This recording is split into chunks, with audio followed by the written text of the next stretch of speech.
ఒక్క పైసా వాళ్ళని అడగొద్దు. అన్ని పైసలు ఎన్ని కోట్లైనా నేనే కడతా. రాష్ట్రం నలుమూలల మా ఆడబిడ్డలు ఎక్కడికి పోయినా, అమ్మగారింటికి పోయినా, అమ్మవారిని దర్శించుకోవాలన్నా అంతకుముందు ఇంటాయన కాడే చేయి చాపితే ఈసడించుకునేటోళ్ళు.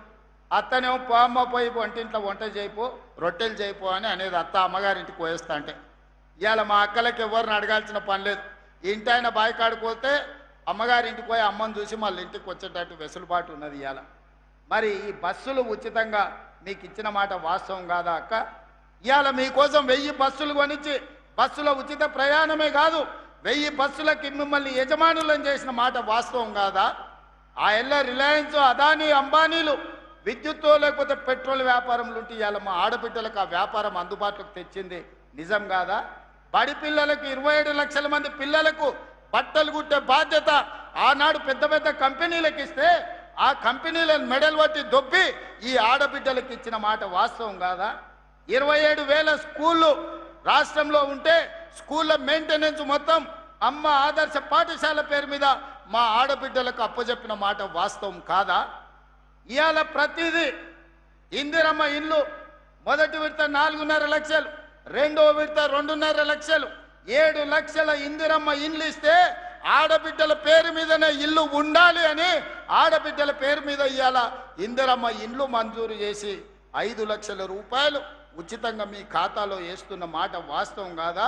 ఊరున ఇవాళ ఇందిరమ్మ ఇండ్లు కట్టుకుంటున్నది నిజం కాదా?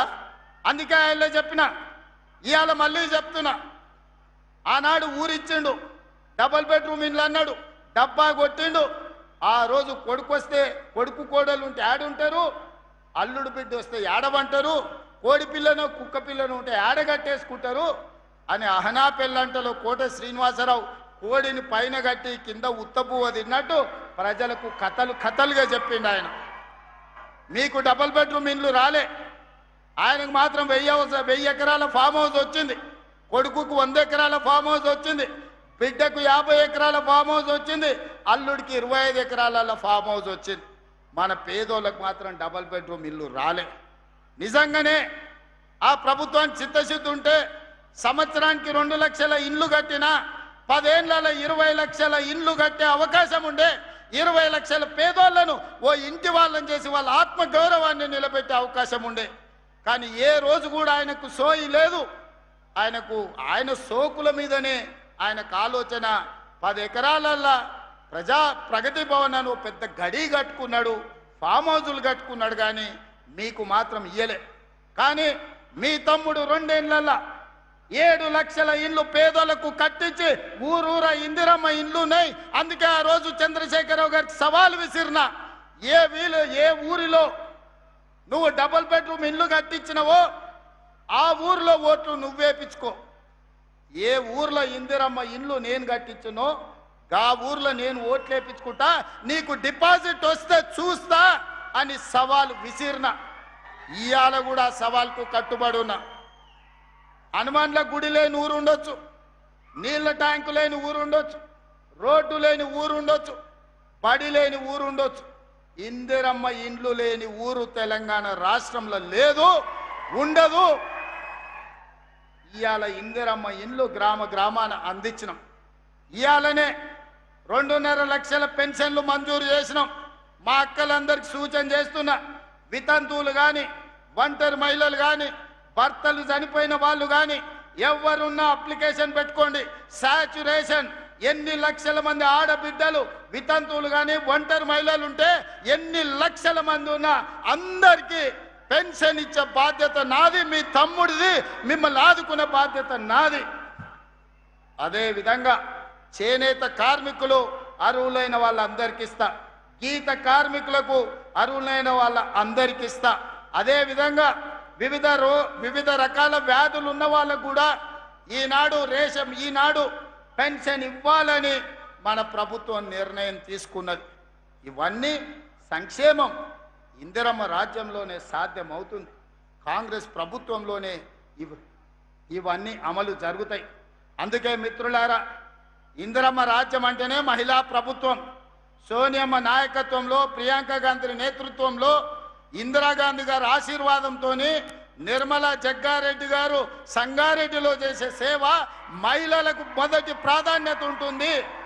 మా ప్రభుత్వంలో మహిళలకు గౌరవం ఉంటుంది, బాధ్యత ఉంటుంది. ఈరోజు పరిపాలనలో వాళ్ళ భాగస్వాములు అవుతారు. 5 ఏళ్ళు మంత్రి అయినోడు ఒక మహిళకు ఈరోజు మహిళల గురించి ఉద్ధరించే మాటలు మాట్లాడుతున్నాడు.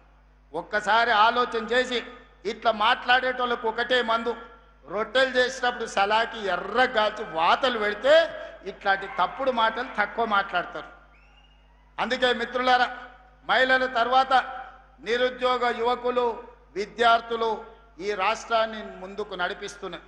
ప్రభుత్వ ఉద్యోగాలలో ఆనాడు తెలంగాణ ఉద్యమమే ఉద్యోగాల కోసం. మరి ఆ ఉద్యోగాలు ఇవ్వకుండా ఇంటి నిండా వాళ్ళు ఉద్యోగాలు తీసుకున్నారు. ఆయన ముఖ్యమంత్రి అయిండు, అల్లుడు మంత్రి అయిండు, కొడుకు మంత్రి అయిండు, బిడ్డ ఎంపైంది, సటకుని కొడుకు ఎంపైండు, చుట్టాలోళ్ళు బొచ్చడు మంత్రులైన కోట్ల రూపాయలు 100 కోట్లు సంపాదించుకోరు. మన పిల్లలకు మాత్రం నౌకరు ఇయ్యలే. బిడ్డను ఓడిస్తే మళ్ళీ ఇచ్చిండు, చుట్టాన్ని ఓడిస్తే మళ్ళీ ఇచ్చిండు. మనకు మాత్రం నోటిఫికేషన్లు ఇచ్చిండు, ప్రశ్నపత్రాలు అమ్ముకున్నాడు. పిల్లలకు మాత్రం నౌకర్లు ఇయ్యలే. నేను వచ్చిన మొదటి సంవత్సరంలోనే లెక్క గట్టి 70,000 పైగా ప్రభుత్వ ఉద్యోగ నియామకాలు చేపట్టినాం. మా దామాన్ని ఇప్పుడే చెప్పిండు, 17-16 మంది మెడికల్ అండ్ హెల్త్లో ఇస్తే 10,000 మంది నర్సులను అంటే ఆడపిల్లలకు ఉద్యోగాలు ఇచ్చినామని ఇంతకు ముందే మా దామాన్న చెప్పిండు. 70,176 ప్రభుత్వ ఉద్యోగాలు తెలంగాణ రాష్ట్రంలో ఇప్పటికీ నియామకాలు చేపట్టినాం. ఇప్పుడు దాదాపుగా ఇంకొక 10,000 ఉద్యోగాలకు ఈరోజు నోటిఫికేషన్లు ఇచ్చినాం. పిల్లలందరూ కూడా జాగ్రత్తగా చదివి పోటీ పరీక్షలకు ప్రిపేర్ కాండి. వయసు రిలాక్సేషన్ కావాలంటే ఇచ్చిన భవిష్యత్తు ఖాళీలు కూడా ప్రతి 6 నెలలకు పోటీ పరీక్షలు నిర్వహిస్తా. ఏ ఖాళీలను కూడా గాలికి వదిలేయను. నియామకాలు చేపట్టి మీరు పరీక్షలు రాసుకునే అవకాశం కల్పిస్తా. నిరుద్యోగ యువకులకు నా సూచన ఒక్కటే, వాడో వీడో వస్తాడు, రెచ్చగొడతాడు, మాయ మాటలు చెప్తారు, మందు పెట్టినట్టు పట్టుకపోతారు. మీరు చూసిండ్రు కదా, ఎలా అగ్గిపెట్టే రావు, అఘోరా రావు, అగ్గిపెట్టే రావు 100 పెట్టి సీస నిండా పెట్రోల్ తెచ్చుకోండు. 10 పైసలు అగ్గిపెట్టే మర్చిపోయిండు. పెట్రోల్ పోసుకొని డ్రామా బాగా చేసిండు. మా మీడియా మిత్రులు కూడా మా ఊరు 6 అడుగులు ఉన్నాడు, తాటి చెట్టు లెక్క ఏదో చేసినట్టు ఉన్నాయని అన్ని టీవీలలో చూపించారు. పిల్లలు చూసి ఆవేశానికి లోనయ్యి శ్రీకాంతాచారితో మొదలు పెడితే కానిస్టేబుల్ కిష్టయ్య, ఈశాన్ రెడ్డి, వేణుగోపాల్ రెడ్డి, సురేష్ నాయక్ ఇట్లా చెప్పుకుంటూ పోతే 1200 మంది పిల్లలు ఆత్మ బలిదానాలు చేసుకున్నారు. నిట్ట నిలువున తన తనువులను కాల్చుకొని తెలంగాణ రాష్ట్రాన్ని సాధించింది. మరి 100 రూపాయల పెట్రోల్ తెచ్చుకున్న చుట్టాలలో ఎవడన్నా అగ్గిపుల్లతోనన్నా చిన్న కాల్చుకున్నాడా? రెచ్చగొట్టి ప్రజల ప్రాణాలు తీసుకోవడంలో నెంబర్ 1. అందుకే ఈనాడు మళ్ళా పిల్లల్ని రెచ్చగొట్టాలి. కోల్పోయిన అధికారాన్ని సాధించుకోవాలంటే పిల్లల్ని రెచ్చగొట్టాలి, వాళ్ళు శవాలుగా మారాలి. ఆ శవాలనే పునాదులుగా చేసుకొని అధికారంలోకి రావాలని కుట్రలు చేస్తున్నారు, పెట్టుబడులు పెడుతున్నారు. నేను మీ అన్నగా చెప్తున్నా, రేవంత్ అన్నగా మీకు మాట ఇస్తున్నా, మాట ఇస్తే మట్టిలో కలిసే వరకు మాట కోసం నిలబడే నాయకుడు ఎవరైనా ఉన్నారంటే ఇందిరాగాంధీ, సోనియా గాంధీ, రాహుల్ గాంధీ వాళ్ళ నాయకత్వంలో నేను, జగన్న, ఉత్తమన్న, మహేష్ గౌడ్ గారు కలిసి పనిచేస్తున్నాం. మీకు ఉద్యోగాలు ఇచ్చే బాధ్యత మాది, మిమ్మల్ని ఆదుకునే బాధ్యత మాది. దుర్మార్గులు, కుట్రదారులు మీ దగ్గరకు వస్తారు, ఉన్నవి లేనివి చెప్తారు. వాళ్ళ మాయలో పడకండి. వాళ్ళు మాయగాళ్ళు, మాయ లేడీ లాంటి వాళ్ళు. మనల్ని మభ్యపెట్టి మన ప్రాణాలను అధికారం కోసం వాడుకోవాలని చూస్తున్నారు. మీరు పోటీ పరీక్షలకు ప్రిపేర్ అవ్వండి. అన్ని పరీక్షలు నిర్వహించే బాధ్యత నాది. ఫీజు రియంబర్స్మెంట్ గురించి మాట్లాడుతున్నారు.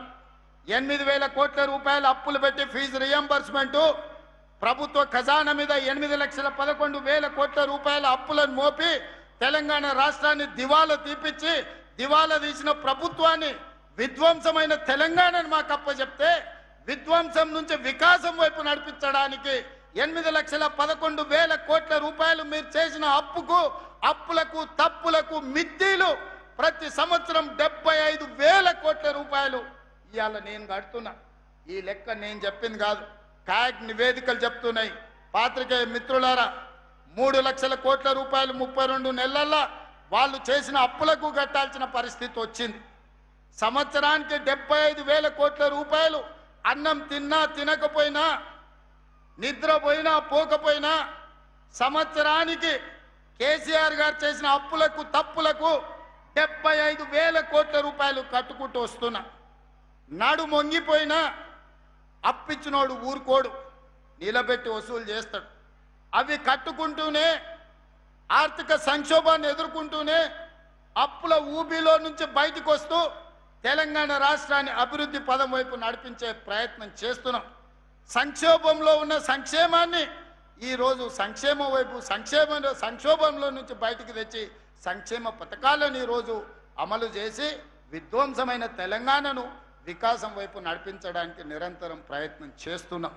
ఓ పూట ఆలస్యం కావచ్చు కానీ మీ హక్కును ఏది కాదనం, మీ అవకాశాలను ఏది తొలగించం. మీకు కావలసిన మంచి పరిపాలన అందించే బాధ్యత ఈరోజు తెలంగాణ రాష్ట్ర ప్రభుత్వం తీసుకుంటుంది. అందుకే మిత్రులారా, ఈనాడు ఆలోచన చేయండి. 10 సంవత్సరాల బీఆర్ఎస్ పాలన, 12 సంవత్సరాల బీజేపీ పాలన, 2 సంవత్సరాల మా పరిపాలనను అంచనా వేయండి. మేమిచ్చిన ఉద్యోగాలు చూడండి, మేము అమలు చేసిన రైతు సంక్షేమాన్ని చూడండి, మేము అమలు చేస్తున్న ఆడబిడ్డల సంక్షేమాన్ని మీరు ఆలోచన చెయ్యండి. ఈరోజు 30 సంవత్సరాలు అపరిష్కృతంగా ఉన్న ఎస్సీ కేటగరైజేషన్ సాధించింది మొత్తం దేశంలోనే తెలంగాణ మొదటి రాష్ట్రం. 100 సంవత్సరాల క్రితం నుంచి బలహీన వర్గాల లెక్కలు లేవు. దేశంలో కోళ్లకు, కుక్కలకు, పందులకు, మేకలకు కనిపించిన దానికల్లా లెక్క ఉంది. మా బలహీన వర్గాల సోదరులను లెక్క కట్టాలని ఎవ్వరికి కనికరం రాలే.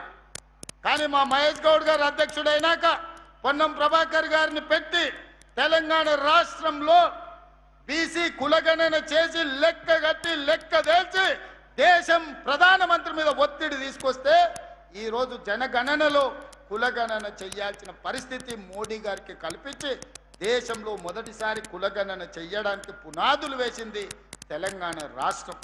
అందుకే రైతుల సంక్షేమమైన, ఆడబిడ్డల అభివృద్ధి అయినా, నిరుద్యోగ విద్యార్థుల ఉద్యోగ ఉపాధి అవకాశాలైనా, సామాజిక సమస్యలకు పరిష్కారమైన ఈనాడు మన ప్రభుత్వంలోనే మనమే సాధించుకున్నాం. ఈరోజు విధ్వంసం నుంచి వికాసం వైపు నడిపిస్తున్నాం. 2034 వరకు మీ ఆశీర్వాదం నిండుగా ఉండాలి. మనసు నిండా, గుండెల నిండా ఇందిరమ్మ రాజ్యం రావాలనే ఆకాంక్ష ఉండాలి. మీ ఆశీర్వాదం ఉంటే సాధించలేనిది ఏది లేదు. మీకు ఇచ్చిన ప్రతి మాట నిలబెట్టుకుంటామని చెప్పి నేను ఈ వేదిక మీద నుంచి విజ్ఞప్తి చేస్తున్నా. అన్ని కుట్రలు చేసిరు, కుతంత్రాలు చేసిరు, పన్నాగాలు వండిరు, టీవీలలో చూపించారు, సోషల్ మీడియాలో పెట్టారు. ఇక శాతం అయితలేదని నిన్నమన్న ఒక ఆయన పోయిండాయా, తమిళనాడు రాష్ట్రం పోయిండు, కర్ణాటక రాష్ట్రం పోయిండు.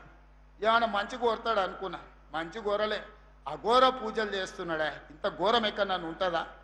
అసలు మడిసన్నోడు 10 ఏళ్ళు మంత్రిగా చేసినోడు, అన్నం తినటోడు ఎవడన్నా ఈ రాష్ట్రంలో కరువు రావాలి, రైతులు చచ్చిపోవాలి, సంక్షోభం రావాలి, ప్రభుత్వం కూలిపోవాలి, మొత్తం రాష్ట్రం అల్లకల్లోలం అయిపోయి శవాల మీద అధికారంలోకి రావాలని అఘోర పూజలు, అర్ధరాత్రి పూజలు, ఇంత దుర్మార్గుడు ఎవడన్నా ఉంటాడా?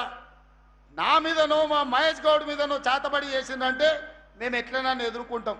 ప్రజల మీద చేతబడులు చేసేదేంది? ఇట్లాంటి వాళ్ళు ప్రజా జీవితానికి అర్హత ఉన్నదాన్ని నేను అడుగుతున్నా. ఈ రకమైన చేతబడులు ఇవాళ ఆయన సన్నాయి నొక్కులు నొక్కుతుండు. ఒక ఆయన మహేష్ గౌడ్కు నోటీస్ అన్నాడు. నేను సూటిగా అడుగుతున్న, మెదక్ గడ్డ మీద నుంచి మీరు బాత్రూమ్కి పోయినా, చెట్టు కింద చెట్లకు పోయినా మీ సోషల్ మీడియాలో ఫోటోలు పెడతారు, వీడియోలు పెడతారు కదా. మీరు శివమొగ్గ గుళ్ళె పూజ చేస్తే ఎందుకు పెట్టలే? పోయినట్టు ఎందుకు చెప్పలే?